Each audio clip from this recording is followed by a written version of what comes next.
Hey, welcome to Wednesday. We're so glad you're here. We're talking today again about our verse of the week, Romans 8:14. As many as are led by the Spirit of God, they are the sons of God.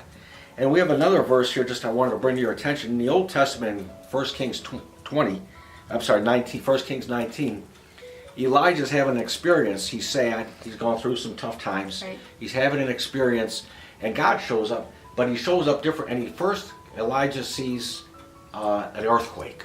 And then he sees a fire, all burning everything. And God wasn't either one of those things. Because the next thing was a still small voice. And that's where we always talk about that still small voice. Because it happened over here with Elijah, where it says that God was in the still small voice. He's not in the big stuff. A lot of times people are looking for the writing in heaven, the clouds, telling us something. It's not like that. Or a big booming voice. No, as big as God is, he speaks softly.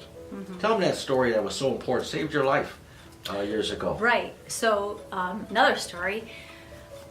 Years ago, I was going to go to the store, and I was going to go to Sanders. They had the Sanders outlet, and then Vegas supermarket.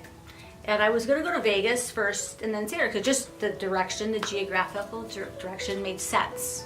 Right. So this is back when we lived on Hickory. Right. So all of a sudden, I hear, if it went inside, don't go to Vegas, go to Sanders first. And in your mind, you argue with God. And you say, well, that doesn't even make sense. Like, it's out of the way. I'd be backtracking. Why would I? And so this is a good time when I actually listened. So after the arguing, but that's another show. But so I said, well, that doesn't even make sense to go to Sanders first. So I said, well, you know what? I'm just going to go with this. Because at that point, I'm like, so I went to Sanders, and then I went to Vegas. And when I went, and Kendrick was a really little kid. So when I went to Vegas, we had just missed an armed robbery there. And I said, I remember that was on the news. They jumped up on the conveyor belt, a couple different people with AKs. Right. And so I said, thank God that I listened. Thank God that I obeyed, because I had a small child and my life. And you don't want to know what happens when you disobey, but I just thank God that he spoke to me. I actually listened, and it doesn't make sense, but you know what?